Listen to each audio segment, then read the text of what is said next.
El 6 de marzo de 1927 nació en Aracataca, Magdalena, un niño como cualquier otro, pero muy distinto a los demás, Gabriel García Márquez.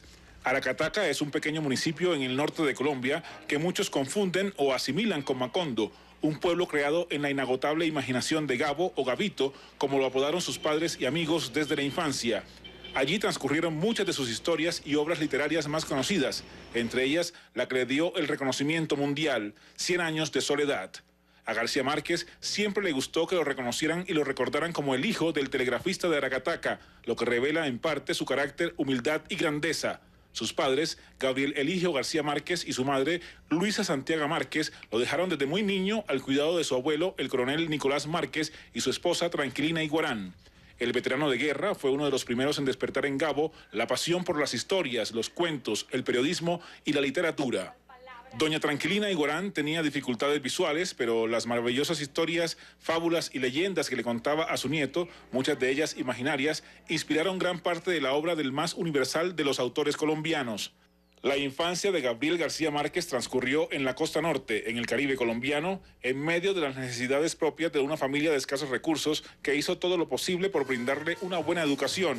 De esas festivas y calurosas tierras llenas de encanto tropical, pasó gracias a una beca a estudiar en 1940 a la andina y fría ciudad de Zipaquirá, en el centro del país. Fueron tiempos difíciles para García Márquez que, sin embargo, forjaron su estilo y su prosa. En 1947 llegó a Bogotá a estudiar Derecho en la Universidad Nacional. Fue en esa época marcada también por la austeridad cuando Gabo publicó su primer cuento en el periódico El Espectador, La Tercera Resignación. Allí empezaría su carrera como reportero, sin duda uno de los mejores en la historia de Colombia. Nunca se graduó como abogado, pero se inició entonces como columnista en el periódico El Universal de Cartagena. Fue en esa misma época que Gabriel García Márquez conoció a varios de los que serían sus mejores amigos en el llamado Grupo de Barranquilla, jóvenes inquietos, devoradores de obras literarias, de los clásicos y de los nuevos autores de la época que se reunían a hablar de lo que más les gustaba, los libros. Vivían en eternas discusiones sobre la obra de William Faulkner, de Virginia Woolf y de Albert Camus, entre muchos otros, en un bar llamado La Cueva, que aún existe en Barranquilla. Esa época lo marcaría también como un bohemio amante de la buena música, asiduo visitante de antros, de barrios y hoteles de baja categoría.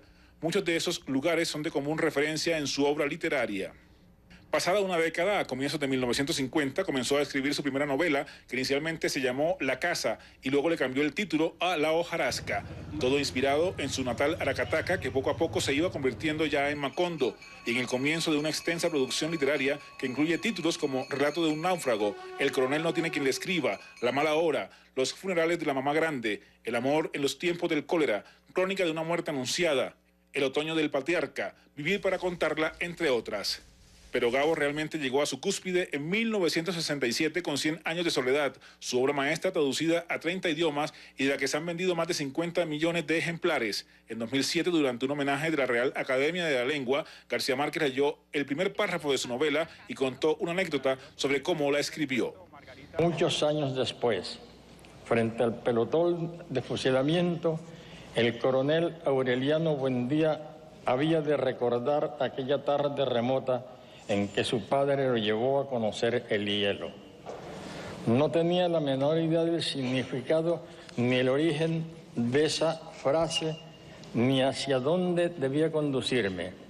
Lo que hoy sé es que no dejé de escribir ni un solo día durante 18 meses hasta que terminé el libro. El novelista, periodista y creador del movimiento literario conocido como el realismo mágico, viajó por el mundo entero y conoció muchas culturas, lo que le sirvió para nutrir de maravillosas historias sus escritos.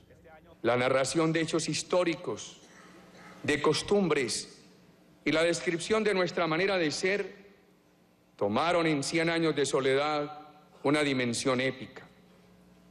La obra de García Márquez nació porque existe el gran pueblo de Colombia que inspiró su creación y porque existe el entorno cultural que proveyó las bases de esa excelencia estilística que asombra al mundo. García Márquez recibió el Nobel de Literatura en 1982 en Estocolmo, Suecia, un acontecimiento que se convirtió en uno de los momentos más sublimes de la historia reciente de Colombia.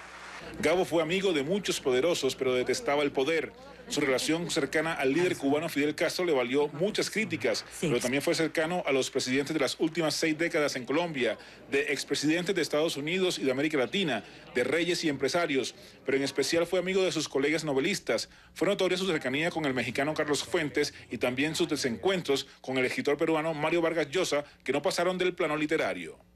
Porque Gabriel García Márquez es en sí mismo, en su trayectoria creadora, un ejemplo vivo de esa unidad del español en su diversidad, una de las figuras más insignes de la literatura en español. Suyas son estas palabras: no hablemos más por separado de literatura latinoamericana y de literatura española, sino simplemente de literatura en lengua castellana. A Gabo le gustaba la música vallenata, de la cual disfrutaba en parrandas memorables siempre que volvía a Colombia. A donde no le gustó mucho volver fue a Aracataca, su pueblo, quizá por las nostalgias que le provocaban los recuerdos de su infancia. Siempre tuvo también un lugar especial para su país, aunque gran parte de su vida la pasó en México. En estos días he estado pensando una cosa. Yo quisiera que Colombia fuera el siguiente país. La Colombia que es hoy, sin las cosas malas que tiene. Gabriel García Márquez fue un hombre de pocas entrevistas. En 2004, Gabo publicó su última obra, Memoria de mis putas tristes. Ya el peso de los años y enfermedades propias de su edad le impidieron seguir publicando novelas. Sin embargo, son muchos sus escritos inéditos que guarda consigo su eterna compañera y cómplice, Mercedes Barcha, su esposa, que lo acompañó siempre a todos los lugares del mundo que visitó, que lo conoció en la carencia y en la gloria, y que estuvo a su lado hasta el último de sus días como una protagonista más de sus novelas, como la más fiel y amada de sus personajes. Para CNN, Fernando Ramos, Bogotá.